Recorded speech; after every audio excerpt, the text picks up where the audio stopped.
Hey CTK friends, thanks so much for coming to this session that I'm not at, but conveniently we have video recording.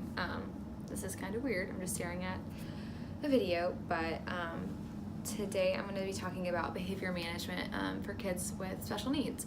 And so I think first thing, just acknowledging that person-first language is a thing. If you've never heard of it, it's just kind of a big push right now. And when we are talking about people with disabilities, that they are people before they are their disability. So just make sure in your language that you are speaking respectfully about kids, and instead of saying the autistic child, you say like the boy with autism, or instead of saying the Downs child, which is just not very respectful, you say the child with Down syndrome, or the boy who has ADHD, where they're people before they are their disability. So that's really important, especially as we work with kids and families where this can be sensitive. And so today I am going to introduce myself now. My name is Kenzie Clark. I'm a special education teacher and I teach students with intellectual disabilities. I love my job, it's a great job. And so I hope that I can just impart some wisdom. By no means am I an expert, do I know everything, but I just hope that I can impart some knowledge. And after I finish talking, I'm not going to be there, obviously, but Stephanie has my email, she has my phone number.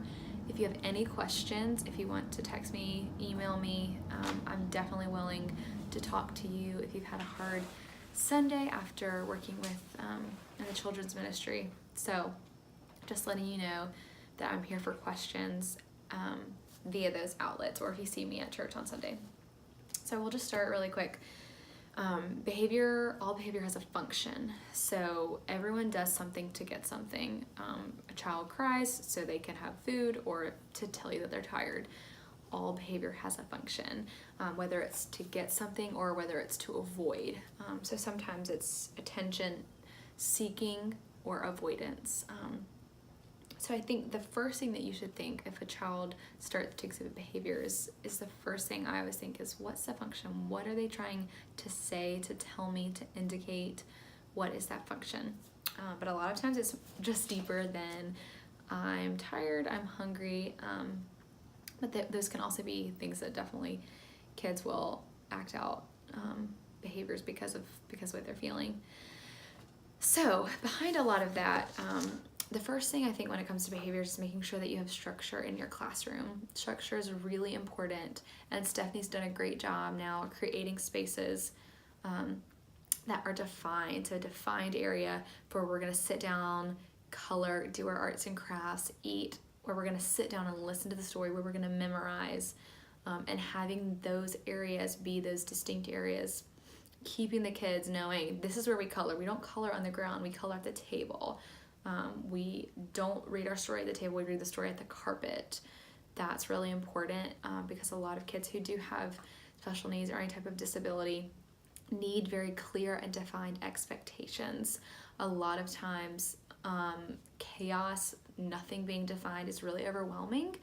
And so that's going to be the first thing, is the structure that is already in the classroom, and creating those physical boundaries and structures so that the kid knows, hey, I sit at this table and I do art every time I come in here. I sit at this table and I eat goldfish. That's what I do at this table. That's really important. The second thing is schedule. Scheduling is important. And not just following a schedule, but being consistent, defining it, being clear with the kids. Some kids may even need a timer. Hey, for 5 minutes, you're going to sit here and color, and then we're going to move to this next activity. That's also some really important language. First, then, if, then is very clear, concise, not too many words. So a lot of times if a student is having a hard time, or they're not really sure what the schedule is, I would say first we're going to sit at the carpet, then we're going to listen to the story. Being very clear, like, hey, we're not going to just sit at the carpet because that's kind of undefined, but we sit at the carpet and then we listen to the story. And that can help with redirection. If a student is starting to act out, you can say, if you do this, then these are the consequences, and being very clear with your words. So I think schedule. You can repeat the schedule. If someone needs the comfort of knowing what's going to happen next. It can be really comforting to kids to be able to hear from an adult, hey, what's the expectation right now? And for you to say, yeah, we're going to sit here and read a book, then we're going to go to the carpet and we're going to do story time, and then we're going to do memorization station, and then we're going to do arts and crafts, and then we're going to have our feast, and then your mom and dad are going to come. Having those schedules be really clear and defined can really help students. So repeating the schedule can be really important and can help them have expectations in their mind. Sometimes students act out behaviorally because they don't know what to expect, they don't know what's going on, and sometimes we just have to tell them. And kids will let you know in different ways that they need to know. They need to know those things, and sometimes they're exhibiting behaviors and you have no idea why they're doing it, but maybe they just need to know what's expected of them. It just could be one of the many things. Another thing is your verbal language that you use with students and with kids. I call them students because I teach, and children. When you're working with the kids and the children in children's ministry, when they are acting out, if they climb on a table, if they start screaming, if they want to run away, whatever the case may be, kind of being calm, having a calm tone of voice really helps. Kids pick up on energy. They pick up on if you're stressed out and if you're really frustrated. And even though it can be really frustrating when these behaviors come, you've really just got to work on just taking a breath and having a calm tone and speaking to them slowly with limited language. Don't talk to them and for like 5 minutes about their behavior and why are you doing this, but slowly and calmly, what do you need? What is wrong? Very clear and concise when you're speaking to them. And sometimes limiting your verbal language altogether can be helpful, and just using gestures. Sometimes if a kid is just really amped up, gesturing like, hey, pointing to the ground, pointing to a chair, and just being like, hey, sit down, take a breath. Just using one word phrases can be really helpful. When you're also working with kids, it's really important that you use behavior-specific praise that can help them understand what they are doing well versus what they're doing not well. A lot of times, kids who have behaviors that come out, they hear stop, no, stop, no, stop, no. But if you can praise specific behavior, that can sometimes do a lot. And simply saying, hey, I love the way you're sitting quietly. I love the way that you're reading that book. Thank you for sharing with your friend. Instead of being like, hey, good job, guys. Y'all are all doing so great. Being specific, especially with the kids who you may have some difficulty with. And giving them a specific thing that you're praising them on can mean a lot. And they can know, all right, if I do this, then I get praise. This is what I'm doing right. So that it's spelled out. And a lot of times, we might not think that a child needs that, but sometimes they do. Sometimes they need to hear that. Sensory needs, it's also a big thing. There's some kids who might have sensory processing disorders. They might struggle with sensory integration, and they might have different needs. So what does that mean? What does that look like? We all experience sensory issues in a different way. You might not like, scratchy tags on the back of your shirt. Some people don't like loud noises. Some kids who have sensory integration processing disorders, that is kind of like that itchy tag on the back, but way amplified. They might jump a lot because they need firm, deep pressure. They might not like to listen to loud noises because it hurts their ears. So sometimes you might see kids with headphones on. They might have difficulty with sound and noise. So what could this look like in your class when you're working with kids? If a child is jumping up and down on a table, pushing things over, maybe try sitting behind them during story time. Just hold their hands, let them push against you. Playing games like that, just giving them a squeeze or a hug or asking them even is a huge thing. Engaging their whole body, maybe following sensory directions if you see that a child is starting to exhibit those behaviors. Having them sit down and take a deep breath can be helpful. I always say with some of my students and with other kids to pick up a flower and you smell your flower and then you blow out the petals, or you light your candles and you blow out your candles, just getting them calm for just a second. You could say, hey, if you can hear my voice, squeeze yourself and have them just squeeze. Maybe they might need that deep pressure.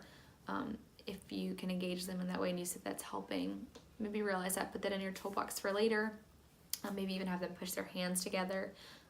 That's a nice sensory thing. And just push and squeeze as hard as they can. Maybe they can squeeze their hands together. I do that a lot just when I'm talking, but that also helps.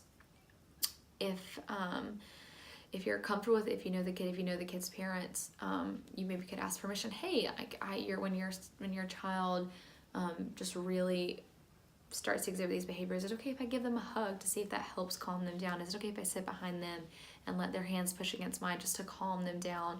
That might engage a student way more than you think. The kick bands on the chairs are really helpful too when they're sitting down, making sure they know that's there. And if they overuse it, then you can take it away. Giving appropriate consequences is good and is right and is needed. So reinforcements also is another big thing. It's okay to use reinforcements. I use them all the time, and sometimes you can use reinforcements to get a kid to sit down, to get someone engaged in an activity. Sometimes you might say, hey, first, if you color for 2 minutes and set a timer, then I'll give you a goldfish. First, we're gonna come and sit down at the table, and then I can give you goldfish. Or first you can sit down, and then I can give you X, Y, Z. Sometimes kids will be very motivated to work for things. You have to find kind of what's right for them at times, but I guarantee you that if you use reinforcements well, children will respond to you pretty well. And then slowly they make the connection of, first I do something that I'm asked to do, and then I get to do what I want to do. That give and take. Give kids choices at the beginning of time when they walk into the room. If they're looking at a book, maybe they don't want to look at the particular book they're looking at, bring 2 more books over. Hey, which one would you like? Giving kids autonomy is really huge and can help you as you're working with them and interacting with them. So also consequences.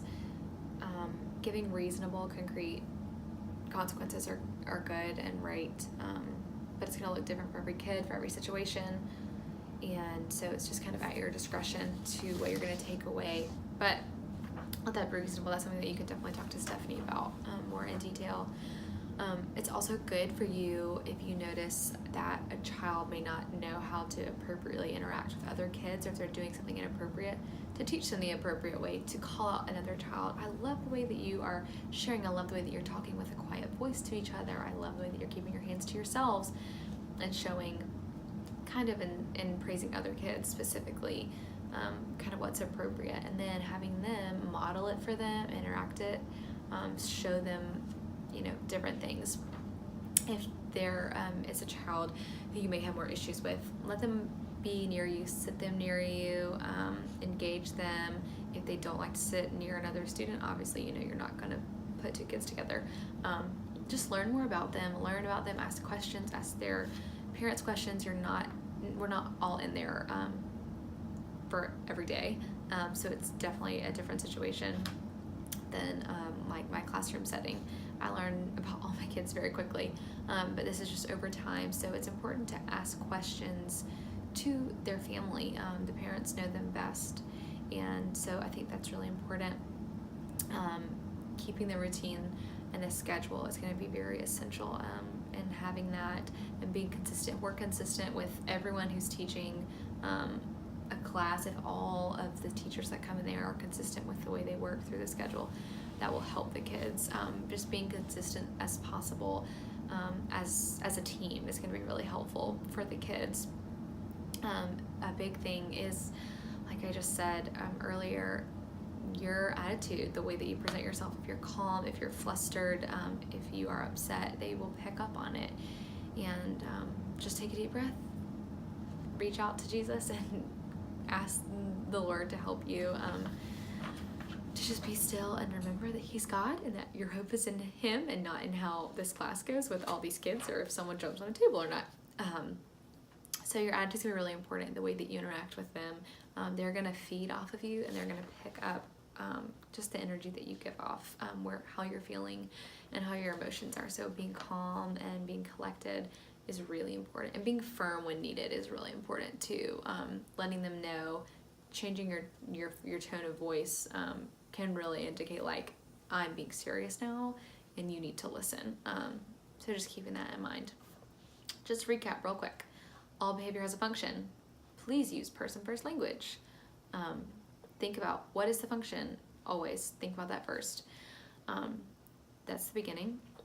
A couple of things I think about when it comes to behavior is structure, schedule, your language that you're using, a child's sensory needs, using reinforcements and appropriate consequences as necessary, and engaging families are all really important keys to behavior management for kids with any type of special need or disability. Remember that these kids are just kids like any other kid, and they really need to be loved and to be shown that you care for them. If you show them that you love them, that you care for them, and that you're on their team, that will also do loads in your relationship. Kids trust people when you build relationships, and as we slowly are in these classrooms, just building your relationship over time is going to be really important. I hope that this has been somewhat helpful. I know I probably answered maybe none of your questions. If you have a specific incident that happened that you want to talk about, you can definitely ask me, email me, text me. I'm probably not going to be able to give you the best answer, but I can try and help in any way that I can. Also, if you would ever want me to come in maybe while you're teaching, if you are really struggling, I can just come and observe for a little bit and offer in just some assistance in teaching and just kind of showing how I would facilitate a class.